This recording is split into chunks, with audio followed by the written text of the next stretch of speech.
Hey everybody, welcome to episode 26 of Enjoying Orange Slices. That's right. We got a big episode for you today because the Stanley Cup has been won. Oh boy, it's a party in Tampa.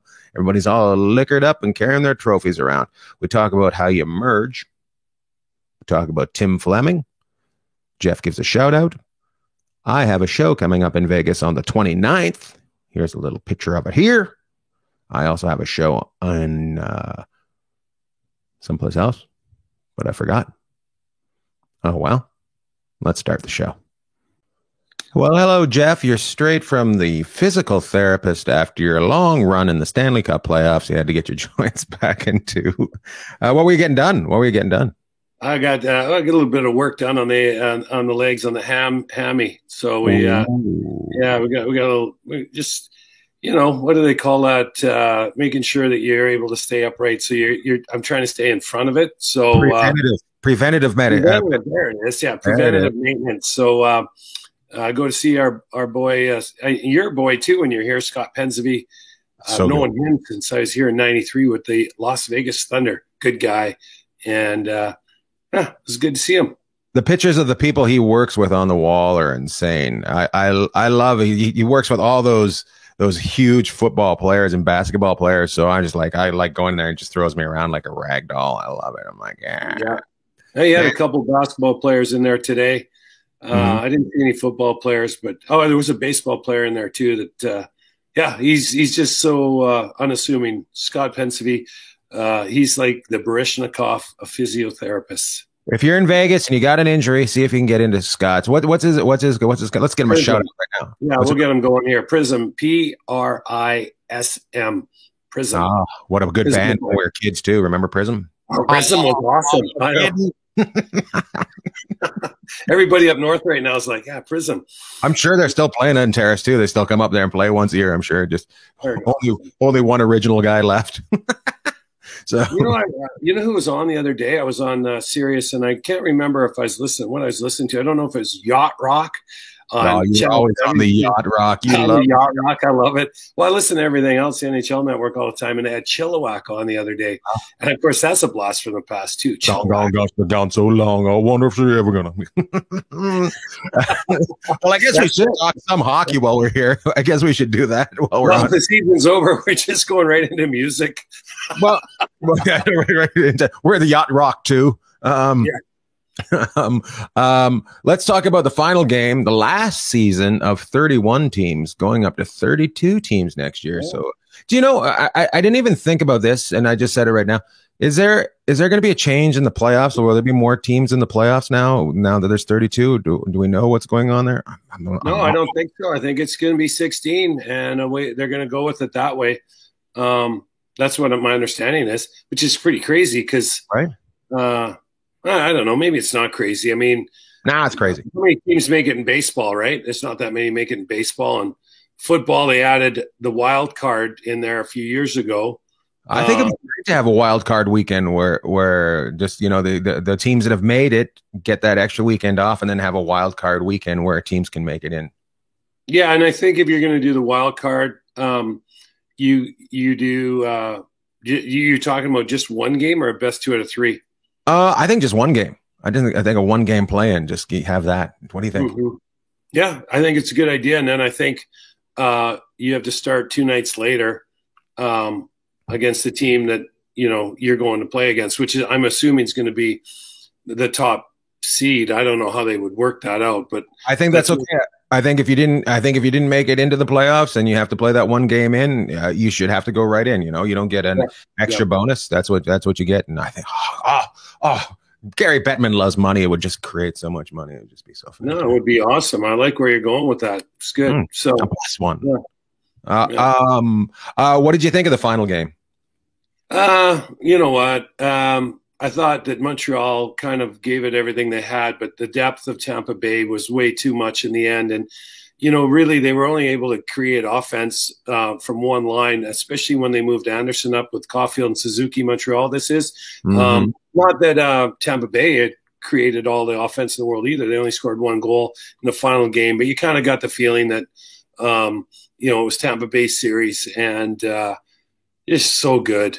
They're so good.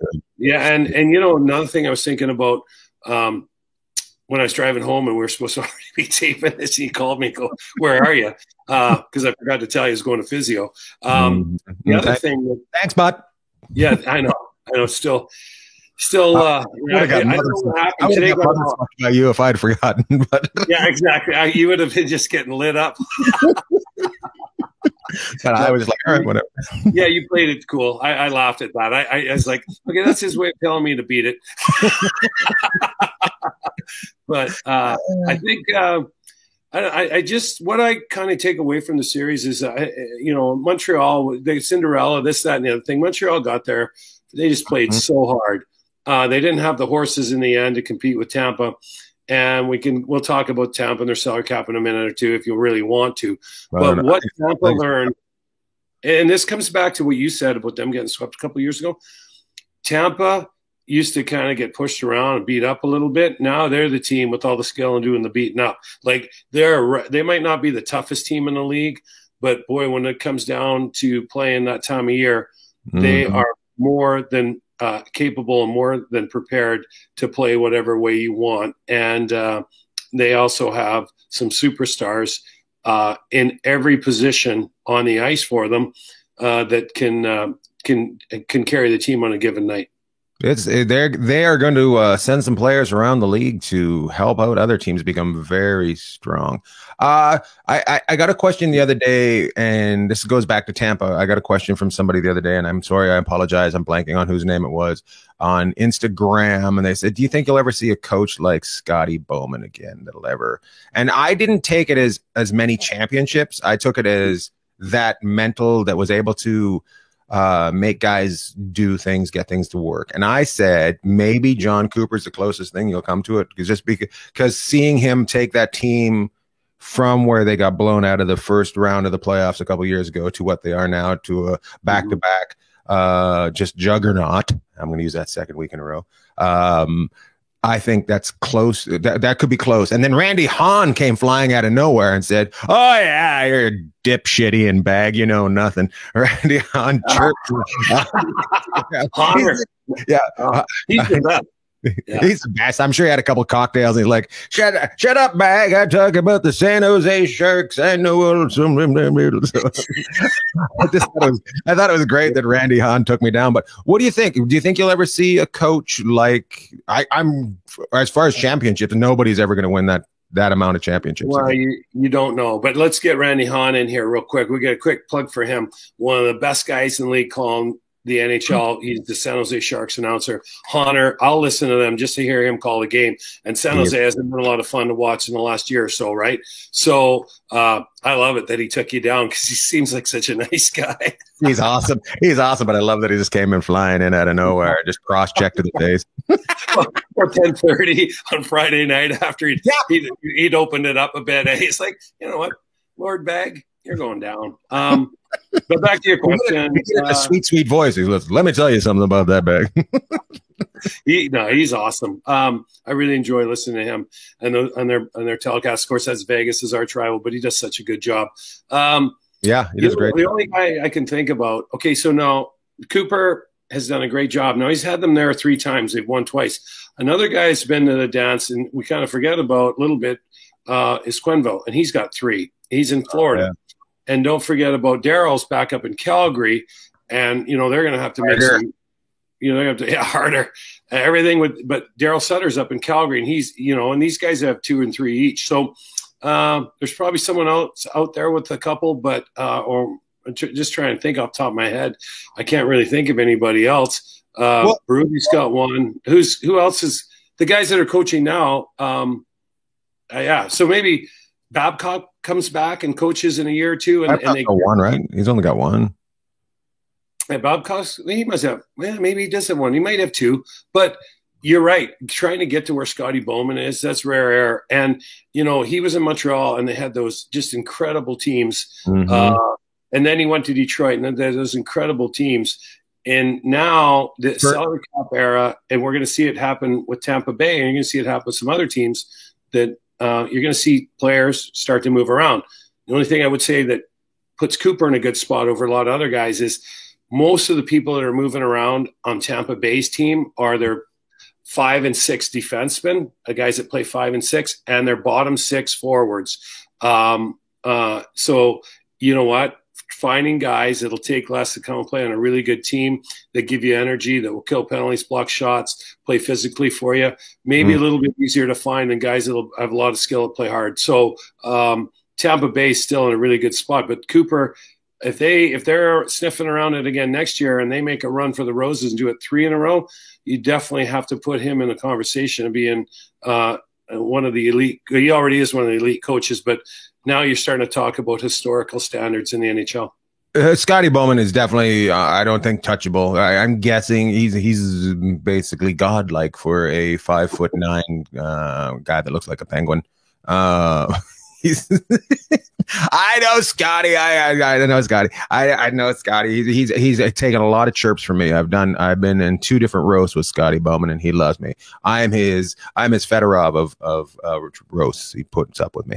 But I don't think it's ever going to happen again. I really don't. Like that many champions. It's tough. The salary cap makes a big difference, and and we can talk about it. We can move on to those guys and running around Tampa Bay this week and today with their T-shirts on and having all their fun. And they're kind of even making fun of the salary cap era. But the salary cap era is supposed to be the great equalizer. So we'll see. Well, is the salary cap era, is it there to make the teams equal, or is it to police the general managers that can't police themselves? Because they give away too much money. It's like a speed limit, right? Right. So, nice what? Stuff. I don't know. I mean, you're supposed to drive 55 or 65, and there's guys out driving 90. So, right. You know what? And it's a matter of getting caught. So Tampa Bay was smart this year. They were able to put that money. Like Kucherov didn't play the whole year, and I think he makes $9.5 million. So they were able to drive 95 on the freeway and never get caught. On but the freeway in school zone, they were doing 95 in the school zone. Yeah. So I don't know. Yeah. Oh man, I thought we were only going to get to 15 minutes. It's like it's the end of the season. We don't have much to say. We're 12 in. Haven't said a word yet. haven't touched on anything. Come on. That's why we're number 5 in Australia, because we just say a bunch of goofy words and people think we're having a conversation. Well, that's what I want to know. Like, we've been working hard down there. Like, are we still 5? Like, maybe we've moved up somewhere else. We're still 5. I think there's only 5 podcasts, and it's like ESPN, TSN, Spitting Chicklets, Elliot, and what's his face, and then us. I think that's how it works out, So we'll accept it. We'll accept number 5. We're okay. That's a good group to be behind. Yeah. We accept. I just the salary cap annoys me in a way, but it also, if the rule's there, you got to do everything to try to cheat it. That's what part of the game is, No, it's in every league. Like, this isn't mutually, this isn't exclusive to the NHL. Like, when I was helping when the Las Vegas Wranglers were here years ago, they have, like, I forget what the salary cap is in the East Coast Hockey League every week. $7. And we had guys that were going on, they move guys around there all the time, and they're talking like $100, $250 so they can get underneath the salary cap, right, for the week. Like, I think it's $10,000 a week, or it was in the East Coast League. So they'd be having guys come in and, like, take 2 or 3 days off with an injury, and they get the cap back. And that's everywhere. Like, so now the NHL, it's a little bit more extreme when a guy's making $9.5 million and he's out, but there's no guarantees that Tampa Bay was going to win the cup, and they still had a payroll of $97 million.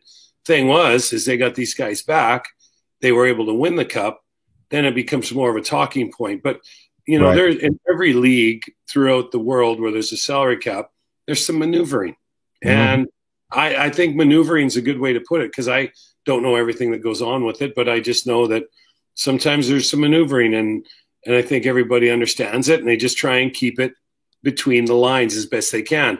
This year, the money got a little bit higher for Tampa Bay, but there was no guarantee when those guys came back they were going to win, and they were by far and away the best team in the Stanley Cup. How good of an athlete is Kucherov to be able to sit out the whole season and be able to come back in the playoffs in game shape and game speed? Yeah, amazing athlete. And I know, there was talk of him practicing for a good 3-4 weeks before he came back.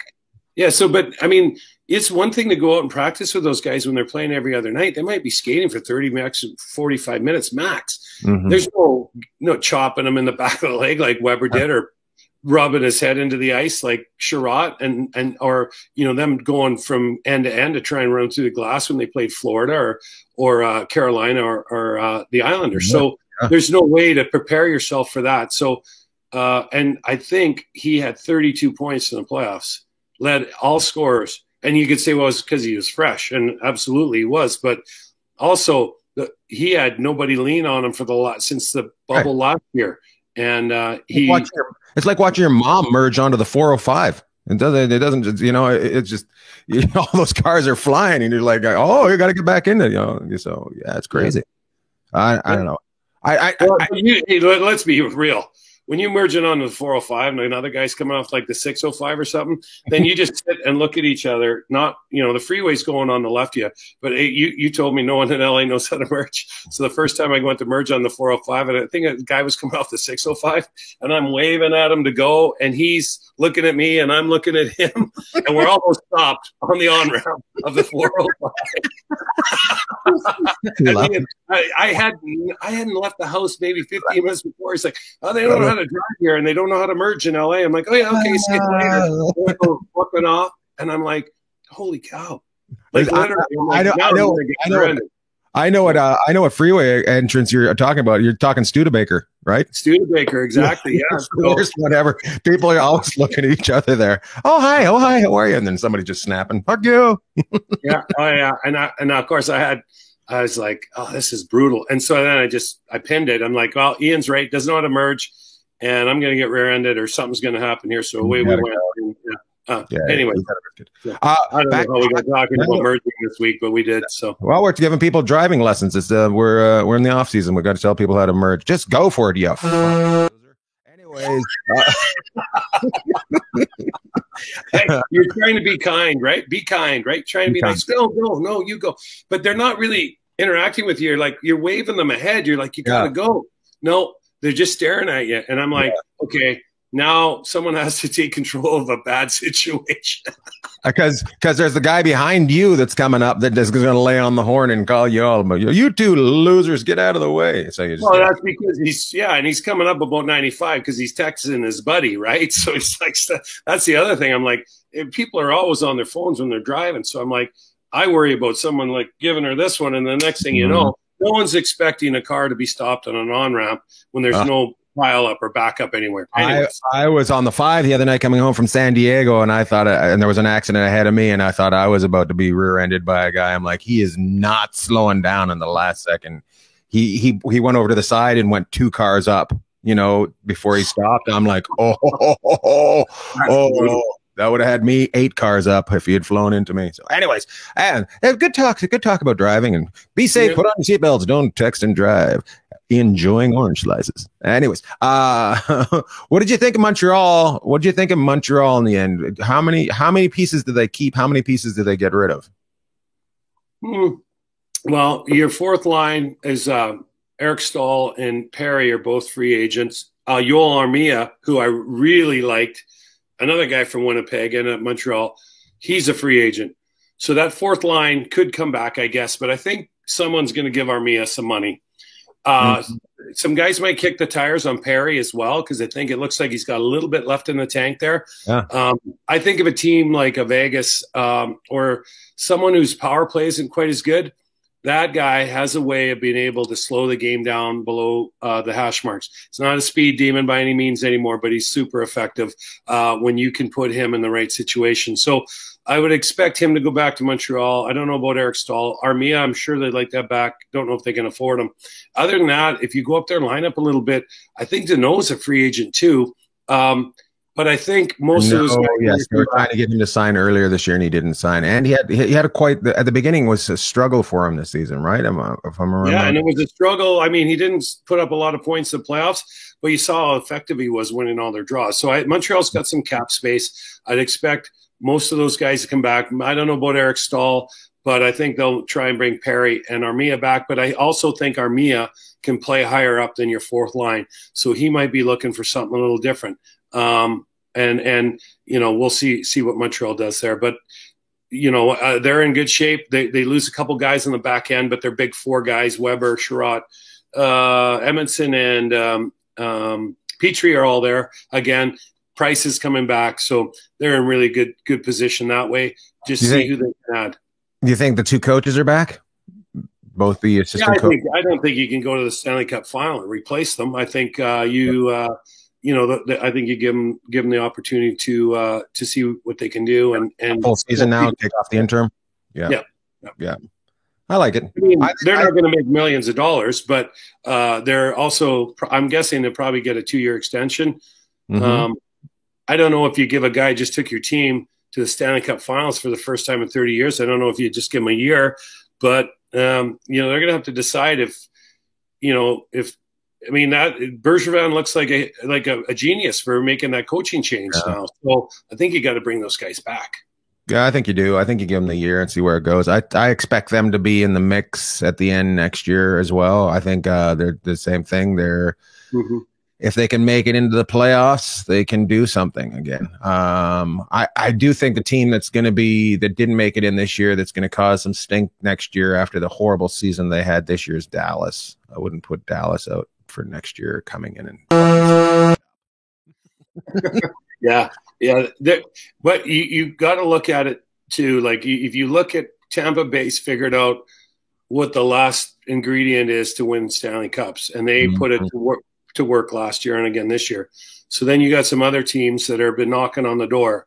You got the Islanders, who are right there. What do they need to push it over the top? I mean, they lost 1-0 in Game 7. West got Colorado. Are they in the same division as Tampa? Like when we go back? No, they're not. I don't believe so. So Tampa goes in with Florida, Montreal. Tampa and Montreal in the same division next year. Boston and Ottawa, I know, are 5 of them, and there's got to be another 1 or 2 in there. I think Buffalo and Detroit or something. So, but Detroit's going to be better too. So Columbus would be in that because remember Columbus took out Tampa at some point. Yeah, they're probably going to. They might be in there too. So I'm not sure exactly how that's going to work, but I know for a fact Montreal and Tampa are going to see each other at least 4 or 5 times during the season next year, and they're going to see Florida 4 or 5 times. So there'll be kind of great that they did this because that's going to be a rivalry for a great all season next year, especially with Kucherov basically telling Montreal to kiss his nuts after the end of the yeah. I mean, he's running around. I saw a picture earlier today of him with the Lombardi Trophy for the Super Bowl and the Stanley Cup in the back of the boat, and the T-shirt that said 18 million over the cap, and it looks like he's chugging a beer on it.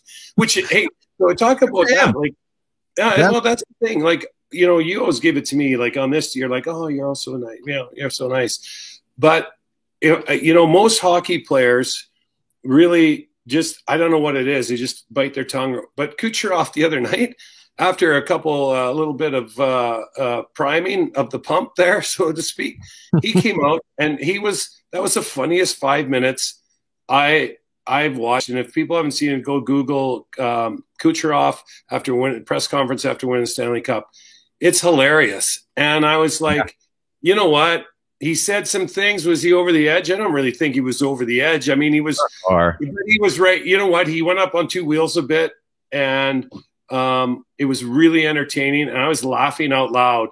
And I don't think there was any malice in anything he said, but it was something that you don't normally see with the NHL players, and past or present. You don't really see that kind of personality. And I know the news media, the guys, the writers loved it. When I saw it online, I was howling. Someone sent it to me. I was like, this is out of control. And he's up there drinking Bud Light, saying what he thinks. And then Budweiser Bud Light comes in and sponsors them. Yeah, but like is a sponsor. I'm with you on that. Anything that gets eyes on your sport that isn't. That wasn't too bad what he said. He was. Do I think that Vasilevsky should have been the? I don't know what trophy that is. The goaltender trophy there. Oh, Vezina, for the season. Yeah, Vezina. He didn't have a great season. He didn't have. They weren't like they came in. They weren't the winner of their division. So he didn't have a great season. Fleury had a great season. So hang on a second though. Oh, okay, here we go. Vasilevsky was in the voting. So it was Grubauer, Fleury, and Vasilevsky. Right. So maybe he didn't have, but you know what? In the end, you get a guy that's 37 that won the Vezina, who's been incredible, been in the playoffs every year of his career, and kind of a crowning achievement for him and Fleury. And then Vasilevsky goes through the playoffs, stares down all these other goalies, and stares down Carey Price in the finals. And sorry, Carey. He's a good BC boy, Anaheim Lake, British Columbia. He's got a great story growing up as a young man, trying to get just to minor hockey games from where he grew up. But Vasilevsky was involved a plane. You like it because it involved a plane. Yeah. His dad used to have to fly him into Williams Lake, I think it was, on a float plane. Yeah. And, we got to ask Flats. I don't know if Flats did some work with him or knew of the family, but Flats played in Williams Lake too. So we'll dig into that and get back to you. We'll have to dig. We're gonna have to do a couple 5-minute interviews throughout the summer, just to. I say to kill time, but we are very good at killing time with not much going on. What did you tell everyone? We tried to do an interview. we tried to do an interview with one of our friends, and he fell asleep during it. So. Yeah, we don't want to hear ourselves talk, even though we end up doing that. We tried to do an interview, and the first one kind of went flat as a pancake. So we're going to try it again. We tried to merge, and we didn't get on the freeway. Yeah, we were stuck between the 405 and the 605. That wasn't a good place to be. and the other guy was practicing his guitar, watching us. So good. I guess we should get to a little bit of other news around the league before we get out of here real quick. Yeah. Duncan Keith signs with Edmonton, or trades to Edmonton, right? Trades to Edmonton. Who goes back to Chicago? So Caleb Jones, a young D, was highly touted. Caleb might have even been a first round. I'm not sure, but it hasn't really been the start that maybe he's looking for in Edmonton. So this is kind of like, they're digging for gold with this young guy. Plus, they clear out some cap space. So Chicago gets this young defenseman back, and they also get a third-round pick for Duncan Keith, which really is pretty good when you think about it, because everyone in the league knew that he was only going to go to a couple teams, right? So good for both sides. I'm looking forward to seeing him coming through Vegas here next year with McDavid. I think he'll help Edmonton. He's going to have to play some big minutes for them. But he still, if you watch him play last year, he's got a lot left. He can fly. He's got all that experience. And that's a good move. If you're an Edmonton fan, or if you're Connor McDavid, you're happy to see that today. Tough to see a young defenseman go who was going to be one of your building blocks. But you put Duncan Keith in. He's a 25-minute-a-night guy for him immediately, or at least over 20, which is what they need. So good pickup. Yeah, I'm sure Connor McDavid, probably sad to see a buddy go. Of course, Ottawa makes the news of the day by picking up Pierre Maguire. Ottawa. What did they hire him for? Vice president of Pierre Maguire is the big signing today in Ottawa. Vice president of player development, I believe, is what he's getting. And so Pierre, people in the States are used to seeing him on the NBC telecast the last 10 or 15 years. So he knows a lot about the game. He has a lot of information. So I think Ottawa's trying to tap into that resource. He didn't get picked up, I don't believe, or maybe just turned down. One of the other organizations going to have a TNT or ESPN down here next year. But very interesting pickup. Ottawa's trying to find, this guy watches a ton of hockey, so they're trying to pick his brain and see what he can find. Diamond in the rough is what they're looking for. I would have given him that. I might have hired him as an associate or advisor or something like that. That whole vice president thing just seems a little bit of old boys club in the NHL. I said it right here, right now. Boom. Yeah. Yeah. So, it is. I mean, I don't know. It's not a super exciting thing. It's just a guy that's been on TV. Whose house are you in? Oh yeah, look at that. That's the power of. You want me to go back and play a few notes back there? I love it. I love it. I could walk through a green screen and do it. So I'm using a different computer this morning. It doesn't have my orange slices on, and so I'm like, Ian goes, "We'll go into the green screen, see what it is." So we picked this house out. Looks pretty good, actually. Look at that. Very nice house. Yeah. So, Pierre, here's the thing with Pierre McGuire. We'll try and finish up here. But Pierre was an executive and was in the NHL years ago. And the last place I think he was with the Penguins. So this isn't it's not new, him working for an NHL team. He's just been in TV for a really, really long time. So, I think he's got a pretty strong opinion about players, and that might be just what Pierre Dorion, the GM in Ottawa, is looking for. So he's seen a ton of guys, maybe more hockey than just about anybody the last 5 or 10 years. So he at the end of the day, as a business, you need somebody that isn't shy to give an opinion. Yeah, and I mean, Pierre might rub some people the wrong way. I don't know, but he is Pierre, and that's the way he is. And he's been in the game and made a lot of money doing this. So maybe a little bit off the board for Ottawa, maybe not. I don't know. But I think Ottawa looks at their team and goes, hey, you know what? We're not that far away. They play hard. They were right there with Montreal all season. Toronto giving them a hard time. Montreal came out and made it all the way to the finals. So I'm not saying Ottawa's there yet, but I would expect them to be a lot tougher again next year. And they're not going to lose 15 in a row like they did this year at one point. Growing for sure. Yeah. Yeah. All right, let's wrap it up. We said you said to me today, let's just try to get to 15. We're at 31, so let's we're gonna get out of here. Well, we were roboting there for a few minutes, so they might be able to get rid of some of our roboting. But we didn't robot. We actually had the best service we've ever had today. We just did a lot of yeah, you'll find out when you go back over it. But you may have roboted. Brian's gonna have to edit us up. Yeah, you got anything else you want to finish with? No. I am. What's the next big thing? Because we have to at some point. We need to make 2 different lists of what we see the Seattle Kraken's lineup being. Yeah, so, we'll maybe talk about that next week. I think the players are going to come out this week, so we'll be able to see who they can pick from. We can talk about that. I have the people at home pick their team as well, so we'll all compare a team. 100%. I think the Kraken are it's going to be real fun to watch this. I think it's going to start heating up this week. Other than that, I don't know. Should we do our shout outs then at this time? Let's do our shout outs. Okay. Do you want to start or do you want me to start?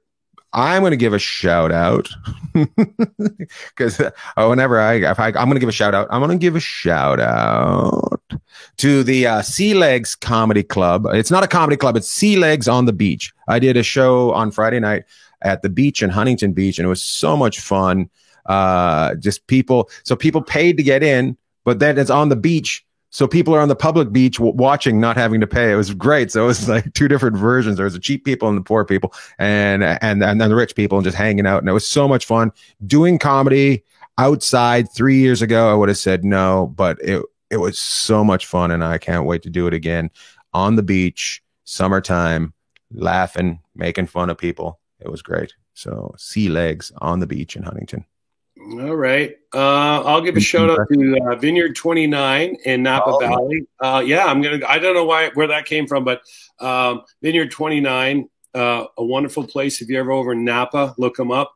Incredible. And I wasn't really going to say that. I was just going to give a shout out to people who don't know how to merge too. So I'm going to give a shout out to them as well. But that's Robin, all I got this week. Jeff giving a shout out to you, Robin. Can I give one more? Can I give one more shout out? Yeah, you can do whatever you want. I mean, no one's listening anymore, anyways. Yeah, everybody's hung up. I want to give a guy that I don't remember Tim Fleming. His family owned Calum Tire. Yeah. Yeah, so Tim Fleming sends me a picture this weekend. He's sitting with my dad. He's sitting with my dad, Gary. They're having a picture. He ran into my dad downtown. They had a good old fashioned talk. And I just love that he went over there, sat down, had some good laughs with my dad, and took a picture and sent it to me and asked me when I'm going to come home and visit my old man. So big shout out to Tim Fleming for reminding me I have a father. All right.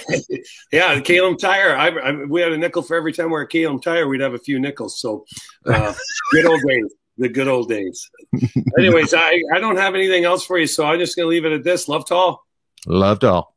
Hey guys, what a great show today. Just to let you know, the weather in Vegas right now is 111.